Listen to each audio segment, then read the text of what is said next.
They make you feel this fear of being eternally single, of being alone forever, of never finding love, of never having someone to take care of you. And all of these fears are supposed to push you to lower your standards. And at the end of the day, being single is better than being in a miserable relationship or being in a harmful or non-beneficial relationship, being in a relationship that drains more of you than it does give to you.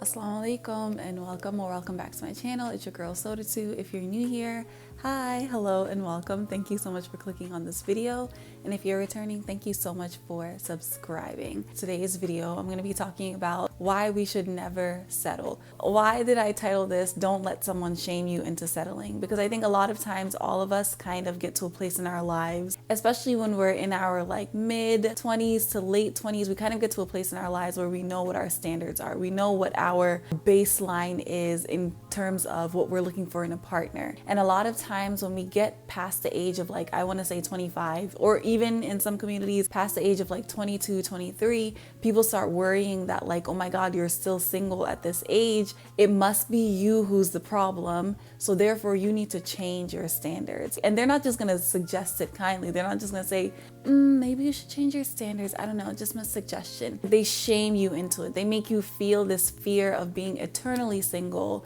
of being alone forever, of never finding love, of never having someone to take care of you. And all of these fears are supposed to push you to lower your standards. These are 5, I put up 10 fingers, girl. 5 reasons why you should never allow someone to shame you into settling. Reason number 1, you know yourself. Being in your 20s is when you actually start discovering more things about yourself, because as a teenager, let's be honest, when you're surrounded by other teenagers, you're easily influenced and you kind of want to just fit in. A lot of the times when we're teenagers, we're just trying to fit into some kind of a community, some kind of a box, some kind of a whatever. We don't necessarily take the time to get to know ourselves and what we like and what we don't like. I feel like in your 20s is kind of when you get to that place where you're a little bit more comfortable in yourself, you're a little bit more comfortable in who you are and what you stand for, what your standards and your values are. You've experienced enough things in life to know what it is you want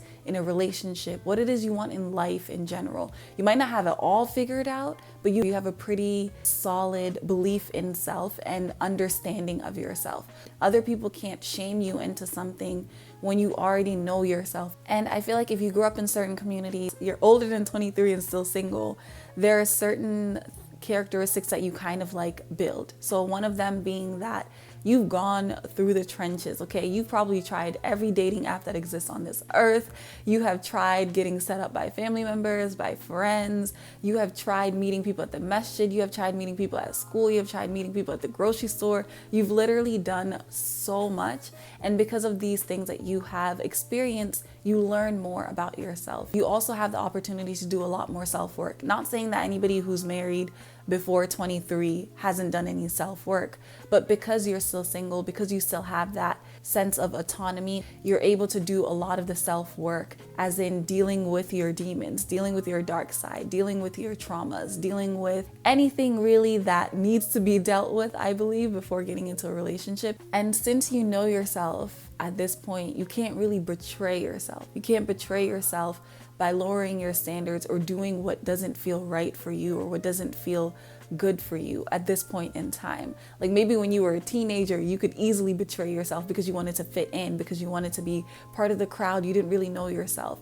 But now you're not really worried about fitting in. You already don't fit certain standards. So you might as well just continue to do what it is that's best for you. Don't betray yourself by falling into what other people think you should be aiming for. Number 2, ask yourself the following questions if you're thinking of settling or thinking of lowering your standards. 1 is, given the opportunity, would you actually trade lives with these people who are telling you to lower your standards? Would you take their life on? Number 2, are they living your dream life? Truly living your dream life? Have you been in their house and lived with them for a good week, 2 weeks, 4 weeks, a month, and seen their life and been this is what I want? If not, probably they're not living your dream life. And number 3 is, what is your dream life? Imagine it, fantasize about it, write about it.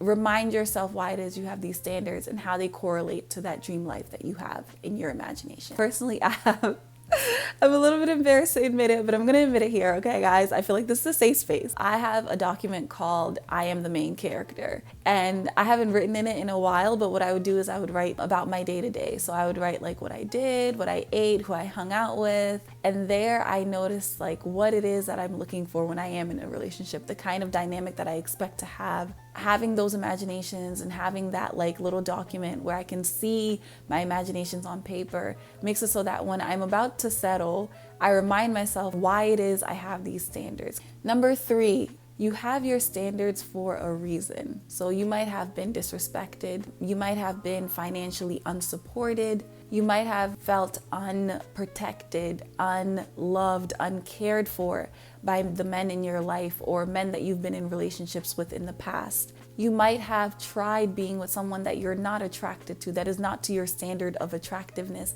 and it just did not work out. You have your standards for a reason. You might have witnessed someone else living a certain life that really seems miserable or that seems to be harmful to them. So you set your own standards so you can try to avoid that situation. That's not to say that everybody who is in a difficult relationship or in a bad relationship chose to be in it, but it's to say that maybe you are putting these precautions or these measures in place so you can try your best to avoid those bad situations of being or feeling unprotected, unloved, uncared for. If you desire to be with a man who makes a certain amount of money, it's probably because there's a certain lifestyle that you want to live. If you desire to be with a man who has a certain level of education or a certain level of emotional intelligence or whatever it may be, whatever your standards are, it's probably because you have experienced or witnessed certain things that made you realize that that is not what you need in your life, and therefore you set your standard to a certain level.